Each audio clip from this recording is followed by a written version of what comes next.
Positivism Telugu channel ప్రేక్షకులకు స్వాగతం.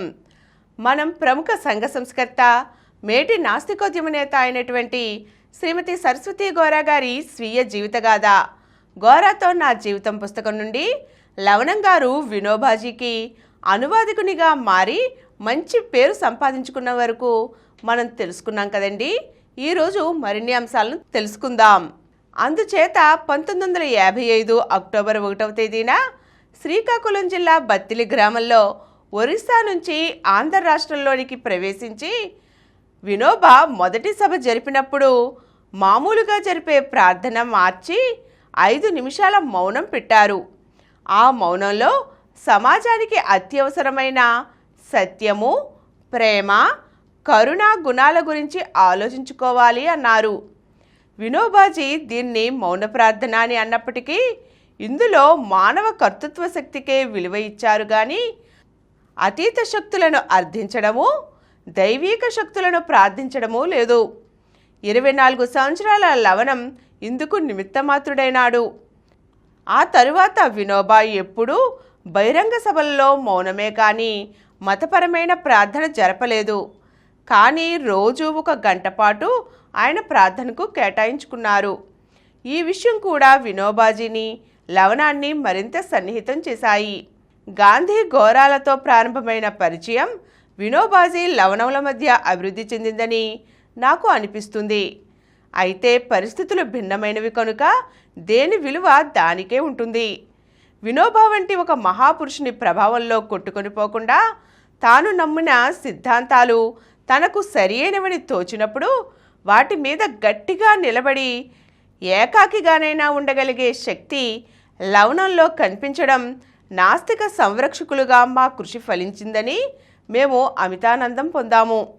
ఇలా ప్రారంభమైన లవణం పాత్ర తరువాత భూదాన సర్వోదయ ఉద్యమంలో రాష్ట్ర స్థాయిలోనూ జాతీయ స్థాయిలోనూ అభివృద్ధి చెందడమే కాక గాంధీ విధానాలను అనుసరించే అంతర్జాతీయ ఉద్యమాల వరకు చేరగలిగింది. వినోబా యాత్రలో అనేక చోట్ల నేను కూడా చేరి కొంచెం దూరం నడిచినప్పుడు స్వయంగా లవణం అనువాదం విని ఉప్పొంగిపోయేదాన్ని.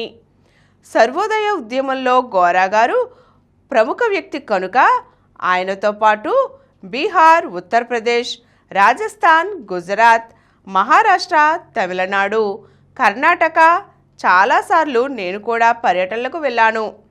అలాగే ప్రతి సంవత్సరం జరిగే కొన్ని సర్వోదయ సమ్మేళనాల్లో పాల్గొన్నాను. నా పరిచయాలను అవగాహనను పెంచుకోవడానికి ఇవన్నీ తోడ్పడ్డాయి. 1959 చివరలో ప్రముఖ తెలుగు కవి గుర్రం జాషువా గారి కుమార్తె హేమలతతో లవణం వివాహం నిశ్చయమైంది. ఈ వివాహం 1960 జనవరి 12వ తేదీ సేవాగ్రామ్ ఆశ్రమంలోనే జరిగింది. కుల నిర్మూలన, సాంఘిక సమానత్వం ధ్యేయంగా కవిత్వాన్ని సాధనంగా చేసుకుని పోరాడిన శ్రీ జాషువా గారితో మేము వియ్యమందడం ఒక సాంఘిక విప్లవ ఘట్టంగా ఆనాడు ఆంధ్రదేశం భావించింది. హేమలత మద్రాసులోని క్వీన్ మేరీస్ కాలేజీలో BA చదువుతుంది. 1950లో జాషువా గారితో గోరా గారికి పరిచయమైన తర్వాత అప్పుడప్పుడు గోరా గారు నేను గుంటూరు వారి ఇంటికి వెళ్ళడం, కలుసుకోవడం జరుగుతూ ఉండేది. హేమలత BAలో గోల్డ్ మెడల్ సంపాదించింది. అలాగే నిత్య జీవితంలో కూడా మా జీవిత విధానాలు అర్థం చేసుకొని ఆచరించడంలోనూ బంగారు పతకం సాధించిందని నేను అనుకుంటాను. తాను మా ఇంట్లో ఎంతగా కలిసిపోయిందంటే ఎవరూ కూడా లవణం వివాహమైనప్పుడు అనరు, అందరూ హేమలత వివాహమైనప్పుడు అని అంటారు. మా కుటుంబానికి అన్ని విధాలా తగిన కోడలుగా హేమలత దొరికినందుకు నేను ఎంతో ఆనందంతో గర్వపడుతున్నాను. లవణం వివాహం సమయంలో గోరా గారి పేర వినోబాజీ పంపిన సందేశం ఒక ప్రక్క గోరా గారి వ్యక్తిత్వాన్ని, మరో ప్రక్క లవణం వ్యక్తిత్వాన్ని ఆయన ఎలా అర్థం చేసుకుని అంచనా వేసుకున్నారో తెలుపుతుంది. వినోబాజీ గోరా పేర వ్రాసిన లేఖలో ఇలా వ్రాశారు: లవణం నిస్సందేహంగా ఒక రత్నం. అతను నా హృదయంలో స్థానం సంపాదించాడు. అతను మీరు చేసిన త్యాగానికి మూర్తీభవించిన ప్రతిఫలం. మీరు పరమేశ్వరుణ్ణే త్యాగం చేశారు. మీ త్యాగం చివరి కొనకు చేరింది. మీరు ఆచార్య శంకరుని కోవకు చెందిన తత్వవేత్తలు. అంతేకాక విప్లవవాదులే కాక విప్లవకారులు కూడా. హేమలత వచ్చిన తరువాత మైత్రి, హేమలత కలిసి వాసవ్య విద్యాలయం ప్రారంభించారు. వా అంటే వాస్తవికత, సా అంటే సంఘదృష్టి, వ్యా అంటే వ్యక్తిత్వం. ప్రతి వ్యక్తికి వాస్తవిక అవగాహన, ఇతరులతో సంబంధాలతో సంఘదృష్టి, తనను అభివృద్ధి చేసుకోవడానికి, కర్తృత్వ దీక్షను పెంచుకోవడానికి వ్యక్తిత్వం చాలా అవసరం. ఈ మూడు నాస్తిక జీవిత విధానంలో అత్యవసరమైన విషయాలు. వీటికి అనుకూలంగా చిన్నప్పటి నుంచి బాలబాలికలను తయారు చేయడానికి విద్య ఉపయోగపడాలి. అందుచేత ప్రయోగాత్మకంగా నడిచిన వాసవ్య విద్యాలయం 16 సంవత్సరాల పాటు నడిచింది. మైత్రి, హేమలత, నియంత, విజయం భార్య సుమతి, ఇతర ఉపాధ్యాయులు ఈ విద్యాలయాన్ని చాలా చక్కగా నడిపారు. హేమలత, మైత్రి వద్ద విద్యార్థులుగా తయారైన వారు చాలామంది తరువాత జీవితంలో ఎంతో రాణించారు. మా పిల్లలందరూ కూడా ఈ విద్యాలయంలోనే చదువుకున్నారు. వాసవ్య విద్యాలయం తరపున నిర్వహించిన సైన్స్ ప్రదర్శనలను ఆ రోజుల్లో యూనివర్సిటీ గ్రాంట్స్ కమిషన్కి అధ్యక్షులుగా ఉన్న శ్రీ సిడి దేశ్ముఖ్, శ్రీమతి దుర్గాబాయి దేశ్ముఖ్ ప్రారంభించారు. గోరా గారిని చూడ్డానికి వచ్చే పెద్దవాళ్లందరూ విద్యాలయంలో పిల్లల్ని ఉద్దేశించి మాట్లాడేవారు. ఈ విద్యాలయంలో పిల్లలను కొట్టకుండా, తిట్టకుండా సహజమైన రీతిలో ఎలా చదువు చెప్పాలి అని అనేక ప్రయోగాలు చేశారు.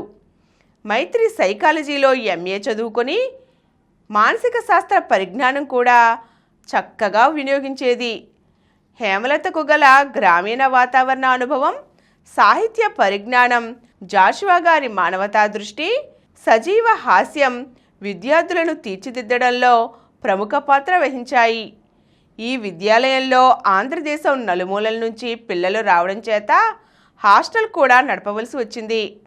వల్లభాపురం గ్రామానికి చెందిన అన్నపూర్ణమ్మ గారు గోరా గారి ఉపన్యాసం విని ప్రభావితమై హరిజనవాడలో సహపంక్తి భోజనాలకు సహకరించినందుకు గాను వెలువడిన వ్యక్తి. వితంతువు. కూతురు వివాహం అయిపోయింది. అల్లుడు మార్క్సిస్టు పార్టీలో ఉండడం చేత అత్తగారి అభ్యుదయ భావాలకు పూర్తి మద్దతునిచ్చారు. ఆవిడ హాస్టల్లో పిల్లల్ని ఎంతో ప్రేమగా చూసేవారు.